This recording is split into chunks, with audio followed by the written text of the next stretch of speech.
Sidekicks. Most of you probably have no idea what sidekick mechanics are. Originally, it was introduced in the Sidekicks UA, which I'll link down below, and later released in Tash's Cauldron of Everything. This allows DMs and even players to create easy to play characters, and it comes with 3 class options to pick from. Welcome to Pack Tactics, where everyone needs a sidekick. Yeah! When this video comes out, I hope the next playtest is active then. I'm gonna talk about that later. Anyways, here's what Tasha says. A sidekick can be incorporated into a group at the party's inception, or a sidekick might join them during the campaign. For example, the characters might meet a villager, an animal, or other creature, forge a friendship, and invite the creature to join them on their adventures. You can also use these rules to customize a monster for your own use as a DM. Using these rules, you assign one of 3 classes to the creature's stat block: Warrior, Expert, and Spellcaster. In Tasha's, they have to be CR 1/2 or lower. In the UA, it has to be 1 or lower. These 3 classes are basically simplified versions of a Marshal, a Rogue, and a Mage. These 3 classes don't have subclasses. Well, I mean, Mage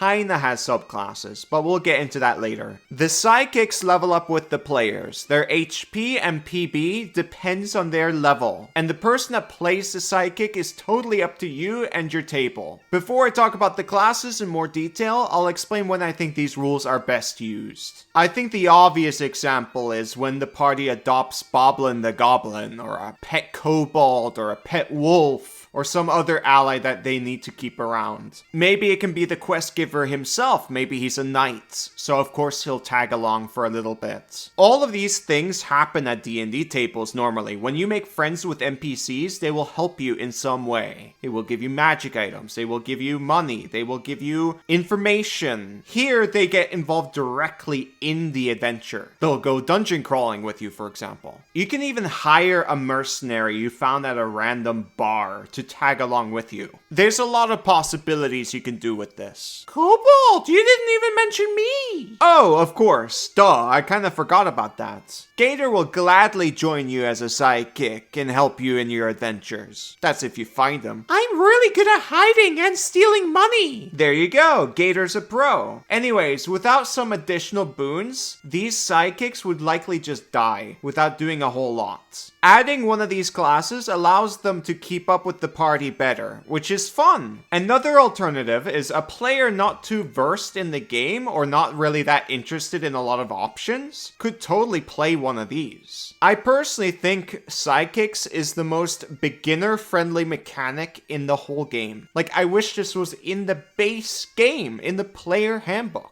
I'm going to talk about that later when we talk about 1D&D. And finally, if you run a game with only a few players, like maybe 1 or 2, it's a little hard to balance around it. And you can't really throw big encounters at them. If this is the case, having some sidekicks can help. Though really, another system would be best, but it's up to you. Like, this option exists. Here's a suggestion for any case where a player creates a sidekick for play. Well-optimized sidekicks are significantly stronger than most player characters are, because monster features such as being immune to damage is obviously really strong. An example of this is the Jackalware. If you can create a sidekick, you can create a Jackalware maybe. There's plenty of options to pick. Kobold, look! They have pack tactics! I know, Gator, these furries are super overpowered. But you know what's also overpowered? This video is sponsored by Only Crits, where you can get some very fancy dice. Check out this player bundle that comes with the best stuff. The Dragon Eye bag comes with 6 sets of dice. The player module is good for beginners to give them good ideas about their character and their progression. And the tray, well, it's a tray. If you're watching this video, you're probably not new to D&D. So let me help you optimize. If you buy the Dragon Eye bag as a standalone, then you also get an adventure for free and you get to pick. It's quite a lot of options, ranging from one-shots to small adventures. I think all of them are tier 1 play, so it's still very beginner friendly for both the DM and the players. If you want to be really fancy, you can go for some unique looking dice. Look at these eyeballs. They're brand new, and personally they would fit perfectly for my Fandelver and Below campaign that I plan on running. By the way, November 24th to 27th is Black Friday sale for Only Crits. All items will be 20% off, so mark mark your calendar. I highly recommend you check them out, and if you do, please press the link in the description, onlycrits.com/packtactics. And if you like what you see, get some dice yourself. Use the code packtactics for 12% discount. Back to the video. Now let's look at the different classes. Let's start with Warrior. The Warrior gets a mishmash of some fighter-esque features, a bit of Barbarian, and some Champion Fighter subclass features too. They get extra attack at level 6, and they get the second extra attack at level 15. The bonus proficiencies is what you expect. Martial Roll at level 1 is super good. This makes the Martial a lot better at doing damage than experts and spellcasters right from the get-go. This is basically a melee archery fighting style. I was actually expecting to see this in 1D&D, but it never happened. Second Wind is similar to the fighter version. Improved critical is like Champion Fighter. Battle Readiness is like Feral Instinct from Barbarian. Improved defense is a nice bonus to AC. And Indomitable is like the fighter version. The UA version is quite similar, but it gets more things. Some things you might have noticed is that Martial Roll is missing, but a lot of features like extra attack are both given earlier as well as more uses. Danger Sense, like the one from Barbarian, is included here, whereas it isn't in Tash's. Out of the 3 classes, the Warrior class came out with the least amount of nerfs, and I'll show you what I mean. Now let's look at Expert. But Kobold! That Kobold is more optimal than you! He looks like Sam from your Flying is Broken video. Flying is broken. I would ban Erd. That's an Erd, by the way, in case you didn't know. Anyways, as you expect, Expert gets a bunch of roguish features like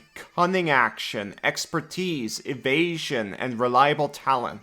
They also get some unique features. They get to pick 5 skill proficiencies rather than 4 like Rogue does. Helpful is a cool way to make them better at helping others, which works with Coordinating Strike you get later on as a sort of sneak attack-esque feature. Inspiring Help is like a mini bardic inspiration. And finally, Sharp Mind gives them another saving throw proficiency. The UA version is a lot better. Features are given out earlier. Bard's Jack of all trades is included, as well as extra attack. Coordinating Strike is gone, but the things gained in return more than make up for it. And finally, we're at the Spellcaster, which includes a similar situation. These are the features they get. It's mostly spellcasting, as you expect. You have 3 options to pick from, kind of like subclasses. Mage, Healer, and Prodigy. You basically get to decide which spell list you want, which is really cool. I really love that. The spell slots follow a similar scheme to that of a Ranger and Paladin, but you get the spell slots at level 1. You also get access to cantrips.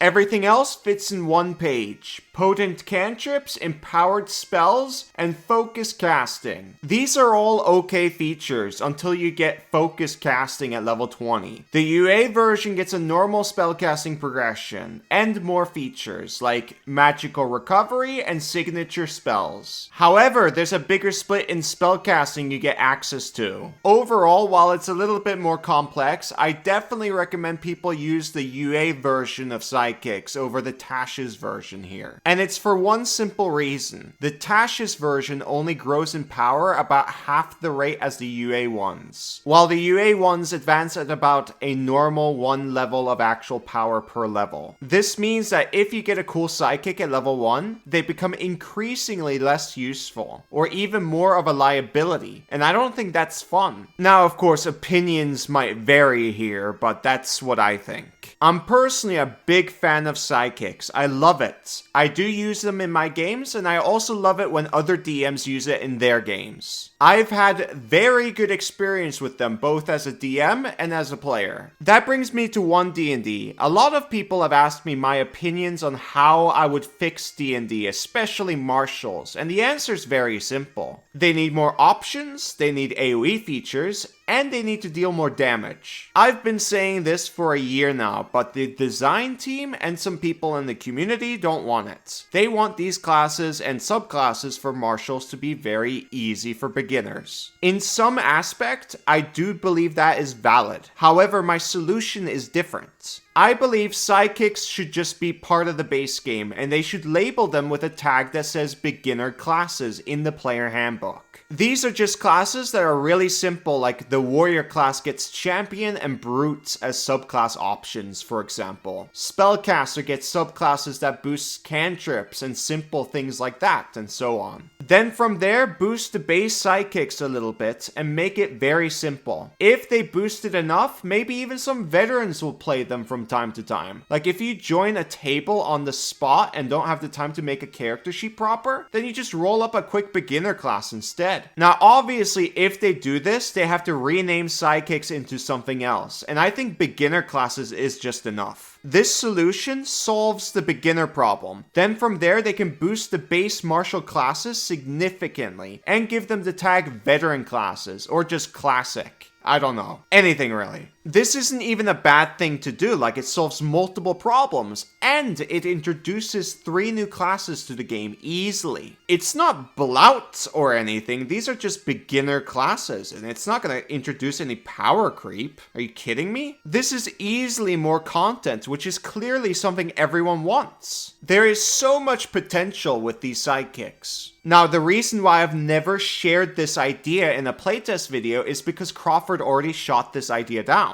They're not even including Artificer in the book. They've abandoned Artificer. I've had this idea since playtest 1, but it's irrelevant to the playtest. They're not gonna do it. Anyways, conclusion. Use sidekicks. They're great, both as a DM and as a player. Next time you look at Champion Fighter, you should remind yourself that Warrior exists. Warrior is clearly more beginner friendly than Champion Fighter. Anyways, end the video. If you liked this video, please like, comment, and subscribe. And if you want to support me on Patreon, you can. Thank you for watching. Bye bye!